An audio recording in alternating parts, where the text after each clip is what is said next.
I was a complete disaster as an apprentice and made so many mistakes in my first months that I'm amazed they kept me.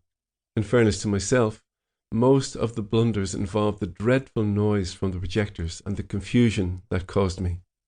The list of my screw-ups includes bringing up the house lights by accident in the middle of a film because I thought Leo had told me to do so, loading the right number reel into the projector but from the other film, closing the curtain before the film had ended because I thought Leo had told me to do so.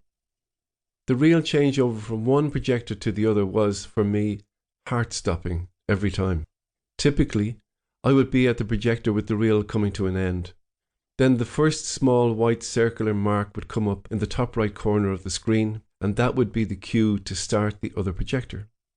When the second white circle showed up some seconds later, there was a mechanical bar the projectionist flicked that automatically shut the beam of arc light from the outgoing reel and opened the arc light of the projector with the new reel. My job then would be simply to stop my projector and turn off its arc light, take the finished reel away to rewind, and then load the coming reel. But once, in a stunning state of confusion, I flicked the mechanical bar instead of my projectionist off switch, meaning the cinema was flooded with arc light on the screen from my projector with no film running through it. It took a few seconds for Leo to notice, and he shouted at me for what I had done while also flicking the bar back to his running projector.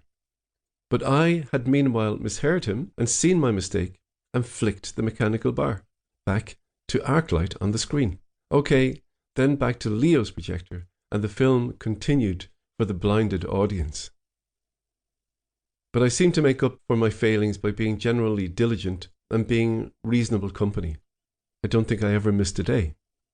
One of my jobs was to rewind the reels after they had been screened.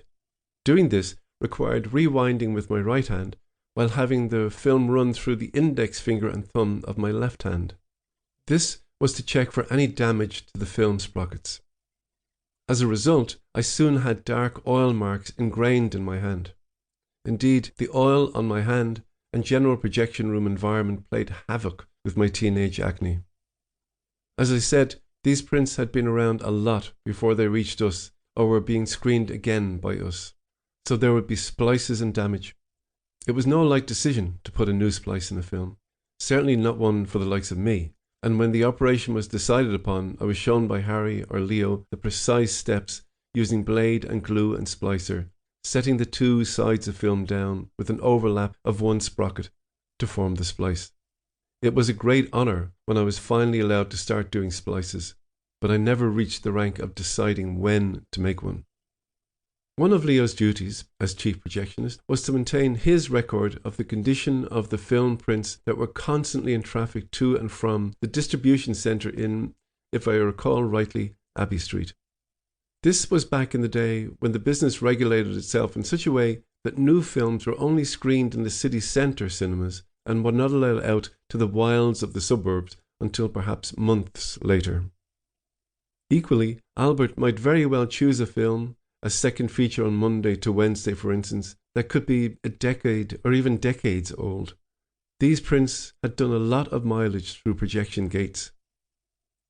Leo would inspect the reels of the film before it was deemed ready for projection, and one job we all had was to check for old splices to ensure they were still holding firm.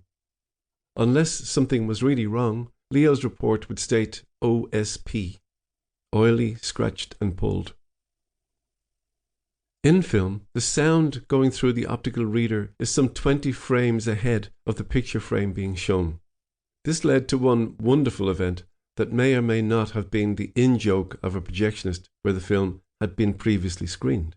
It was some western, and there was the classic tradition of the showdown in the middle of the street. The two cowboys drew their guns. There was no sound of a gunshot, but one cowboy dropped dead. A deliberate or accidental splice had removed the sound of the gunshot, or the cowboy had a pre-existing medical condition.